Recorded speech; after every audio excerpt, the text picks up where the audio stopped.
Frankie? Yes, it is. And you can call him Frankie, too. He likes that. It's Frankie. It's Frankie from Tom's River, Jersey, you know? Go after yourself. I wonder if he's friends with Matt Serra. He probably is. Because they're like, both got that Jersey go after yourself kind of mentality. And they both work on the Gracie system, so. Yeah. Hey, Frankie, how are you, buddy? Good. How you guys doing? Good. Are you good friends with Matt Serra? I am actually. Yeah, we all train under Henzo, so we're pretty good friends. Yep. Do you know Rob Kahn? He's the Gracie guy down here in Tampa. I do know Rob. Yep. He's a great guy too, man. He kicks. He comes out here and we get a little lippy with him, and he stretches us quite nicely. Oh, I bet he does. Now, by the way, congratulations on your latest win. You whipped Muscle Shark's ass, and then he got so pissed off that he wouldn't even take the drug test. Yeah. I think he's so frustrated. I understand where he's coming from. I guess it was an unanimous decision. I get a chance to watch it, Brent. I guess it wasn't even close. Yeah, I did pretty good, man. I really didn't get hit too much, and I kept it moving. It was a good fight. Now, and he's a ground and pound kind of guy. I mean, you historically come from the wrestling background, so you probably want to go to the ground as well. But I mean, do you have to kind of change it up a little bit when you got a guy that's that jacked up? Yeah, well, you go in there with a couple different game plans, and standing with him seemed to work out. So I really didn't have to take it to the ground. So I pretty much stayed on my feet. I went seemed to work out. What a wise guy. Yeah, it kind of seemed to work out. Okay. No, you said that you kind of understood where he was coming from when he walked out without taking the drug test. That doesn't make sense to me at all. I mean, that's his livelihood on the line there. If he doesn't submit to that drug test, is it not? I mean, how does that work? Yeah, I mean, I really don't know. I think he ended up taking the drug test when he came back. I think the commission suspended him for some time. But I'm just saying, I know where he's coming from with the frustration. You train hard for fights and they don't go your way. It sucks. And when it's not even close, I mean, you don't mind to lose. I guess you don't want to lose at all. But if you lose one that's, some people have it scored one way, but when you just totally get your ass whipped, and then it even makes it that much worse. Yeah, that's even tougher to swallow. Yeah. Frankie, you come from a strong wrestling background, and it says that you're an assistant coach at Rutgers on the wrestling team. Now, these days, because before, kids that were shoot-style, real high school wrestlers didn't have a place to go and be pros and make money. And now it seems like a lot of the top UFC guys and MMA guys are wrestlers. How does that transition work?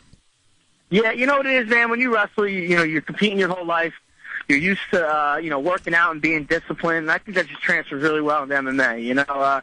There's not too much you have to change up. You're working hard towards a goal, and it's the same thing in wrestling as it is in MMA. We've had Rob Kahn on many a times. He's like, you know what, no disrespect to the boxers at all. He goes, but I'll take a kid that has, 10, 11, 12 years of wrestling background any day over a kid who's just been a boxer, just because, there's so much discipline and there's so much individuality involved with high school wrestling, and it's far easier to teach somebody to defend themselves on the stand-up deal than it is to teach all the inner workings of being on the ground.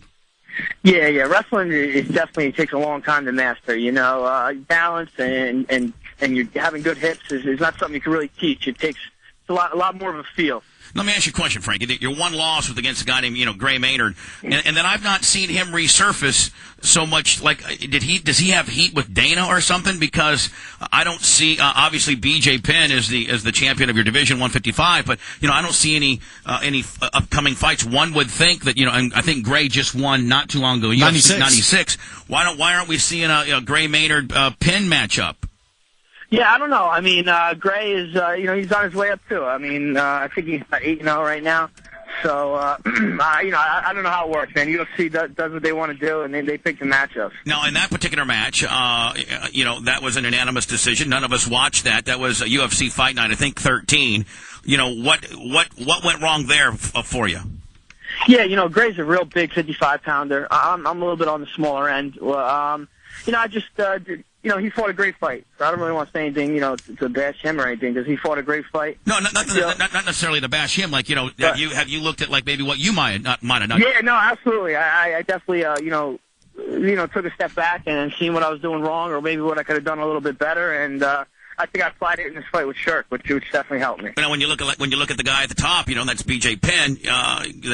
By some accounts, one of the best sprawlers. Just a plethora of ammunition. How do you see yourself faring against a guy like BJ Penn? Yeah, I don't know, man. BJ's good at everything. It would take, definitely would like to see his fight with Florian and see how he approaches that fight. Maybe watch some other past ones, and I'd come up with something that'll work. No, have you heard the knock on Penn as well? Sometimes cardio comes into play. I think when him and Matt Hughes fought, I mean, they Hughes says he won on cardio. Have you heard that knock on BJ? Not saying anything bad about BJ, but I'm not the first person to come up with that. Right, no, yeah, that's definitely, he's kind of labeled, as sometimes his cardio not being where it should be. Yeah, I mean, I know I have good cardio. That'd be something I try to test on him. But from what I understand, he's been fixing it. So who knows? Are you familiar with this kid out of Brandon, Florida, that was recognized as the greatest high school wrestler in the entire country, Eric Grajales? Yes, I am. Man, that guy he's actually a very good friend of my family's, and I've known the kid since he was 3, and he just signed, he's going to Michigan, University of Michigan, and he was a 4 or 5-timer here, 241 or 214 and 0.